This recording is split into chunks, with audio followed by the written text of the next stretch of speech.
The phone rang at exactly 11:17 on a bright Tuesday morning, just as Corwin Hale was placing another stack of unpaid bills into an old cardboard box he hoped his daughter would never open. He almost ignored the call because unknown numbers usually brought more bad news than hope. But something deep inside urged him to answer, and within the next few moments, the ordinary daylight pouring through his dusty apartment window would become the dividing line between the life he had been surviving and the life he never believed he deserved. That final phone call would uncover a secret buried for 20 years, heal wounds that seemed impossible to mend, and prove that sometimes the smallest decision to answer a ringing phone can rewrite an entire destiny. If you believe kindness and second chances can change lives, please take a moment to like, comment, share, and subscribe to Tayles Maybe. Your support helps us continue bringing emotional stories that remind us all to never give up on hope. Corwin Hale had long forgotten what it felt like to wake up without worrying about tomorrow. At 43 years old, his face carried the quiet exhaustion of someone who had spent years fighting battles nobody else could see. Every morning before sunrise, he left his tiny apartment wearing the same faded blue work shirt and drove an aging delivery van that rattled louder with every passing mile. His co-workers knew him as the dependable man who never complained. His neighbors knew him as the quiet father who always smiled politely despite carrying groceries that became smaller every week. But only his 12-year-old daughter, Maris, knew how much her father sacrificed every single day. Maris never complained about wearing second-hand clothes or taking packed lunches while her classmates bought hot meals at school. She understood more than children usually should. Every afternoon, sunlight poured through the apartment windows as she completed homework at the kitchen table while her father searched online for extra work between delivery shifts. Their home was small, but it was always clean. There were flowers growing in cracked pots outside the window because Maris believed flowers made even the saddest places feel alive. Corwin often looked at those flowers and wondered how someone so young could still believe beauty existed after losing her mother at the age of 4. A sudden illness had taken away the woman who once filled every room with laughter, leaving Corwin to learn how to become both father and mother at once. He had failed many times. He burned dinners. He forgot school projects. He worked too many hours. Yet somehow Maris always hugged him at the end of the day as if he had given her the world. Life had taught Corwin not to expect miracles. His dreams had gradually been replaced by practical goals like paying rent before the deadline or keeping enough fuel in the van to finish another workday. Whenever people spoke about destiny or luck, he quietly smiled without saying much. Luck belonged to other people. His life had become a routine built entirely on endurance. That Tuesday morning seemed no different. The delivery company had reduced employee hours because business was slowing. Corwin had just learned he would lose nearly a third of his weekly income beginning the following month. The landlord had already warned everyone in the building that rent would increase again. As sunlight filled the apartment, Corwin carefully organized every bill into neat piles, trying to calculate which payment could wait another week without causing disaster. That was when the phone rang. The voice on the other end belonged to a woman introducing herself as Evelyn Sloan from a law office several states away. At first Corwin assumed it was another scam.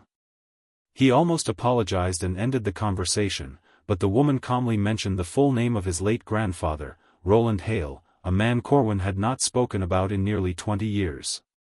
Everything inside him suddenly froze. Roland Hale had disappeared from the family after a bitter disagreement long before Maris was born. Pride had separated father and son, then grandson and grandfather. Years passed without birthdays, holidays, or letters. Eventually everyone simply accepted that Roland was gone forever. The lawyer explained that Roland had recently passed away peacefully at the age of 90. Before his death, he had left behind detailed instructions requesting that one specific phone call be made only after every legal document had been finalized. That phone call was reaching Corwin now. The lawyer continued explaining that Roland had spent years trying to locate his grandson. He had quietly followed Corwin's life from a distance, respecting his privacy while regretting every year lost to stubbornness.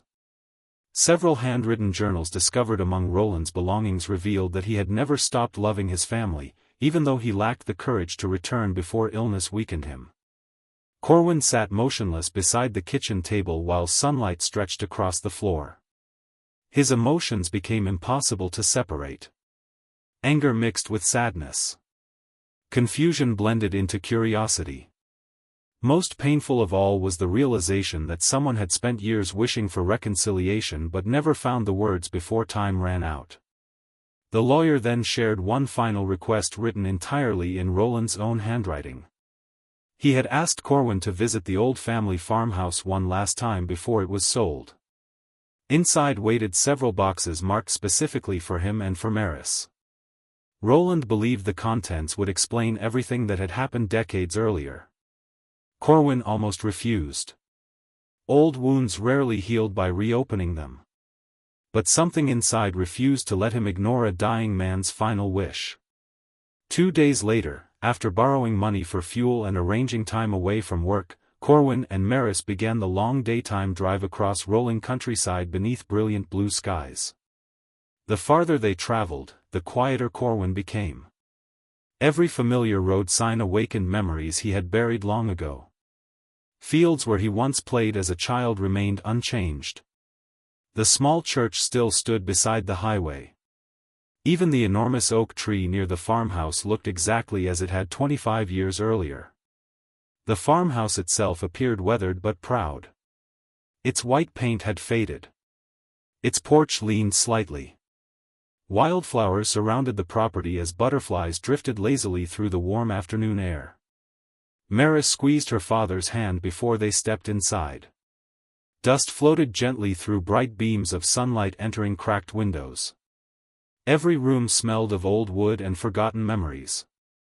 Time itself seemed frozen. Waiting on the dining table sat 3 carefully labeled wooden boxes. One carried Corwin's name. Another carried Maris's. The third simply read, "For both of you." Inside Corwin's box rested dozens of handwritten letters. None had ever been mailed. Every birthday. Every Christmas. Every graduation Roland imagined but never witnessed.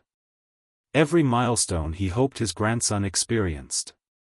Year after year, he had written letters filled with apologies, advice, memories, and prayers, intending to deliver them someday when he finally found enough courage. That day never came. Tears slowly blurred Corwin's vision. He realized his grandfather had not forgotten him. He had simply allowed shame to become stronger than love. Maris quietly opened her own box.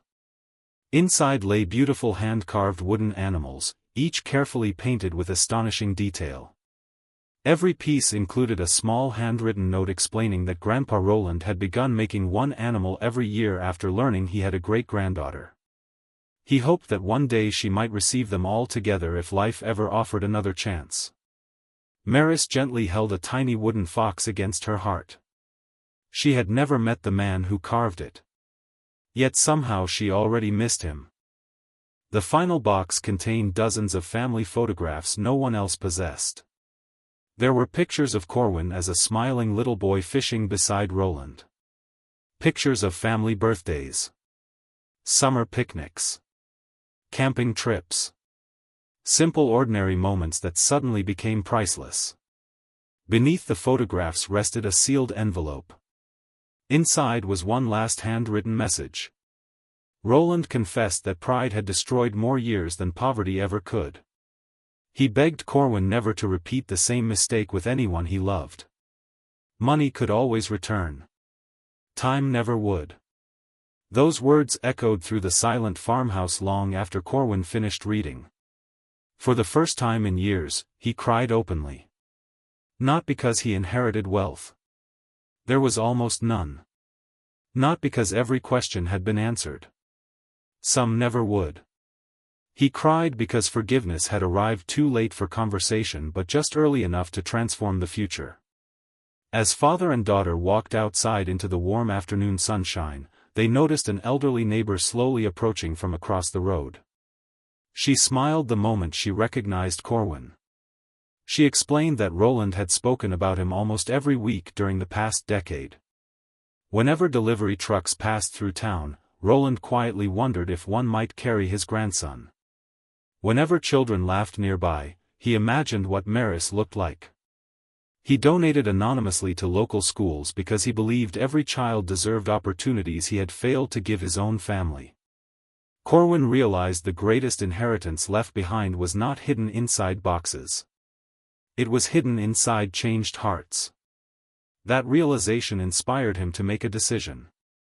Over the following months, Corwin transformed the farmhouse instead of selling it. Volunteers from the town offered lumber, paint, furniture, and labor after hearing Roland's story. Local businesses donated supplies. Retired carpenters restored the old porch. Gardeners revived the flower beds. Teenagers painted walls while older residents shared memories that helped preserve the home's history. Soon the farmhouse reopened as a free community learning center where children could read, study, build crafts, and spend afternoons surrounded by encouragement instead of loneliness. Maris proudly displayed every wooden animal inside a glass cabinet near the entrance. Beside it hung one simple sentence. Love delayed is painful. Love shared today changes lives forever. Families began gathering there every weekend. Children discovered books they never knew existed. Parents found support during difficult seasons. Neighbors who had barely spoken for years started helping one another again. The building that once represented regret slowly became a place overflowing with hope.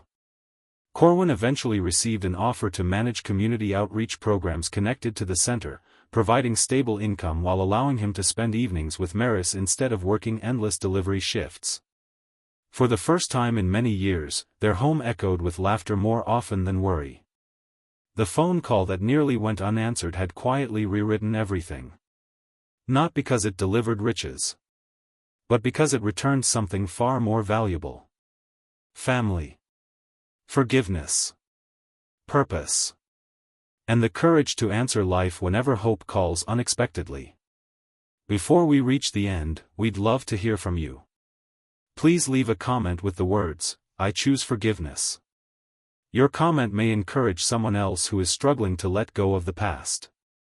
Years later, whenever visitors asked Corwin why he had dedicated his life to helping strangers, he simply smiled toward the old telephone displayed inside the learning center. It was an antique model placed on a small wooden table beneath Roland's final letter. Few people understood its meaning, but Corwin did. Every time he looked at it, he remembered that one ordinary Tuesday morning when he almost ignored an unknown number.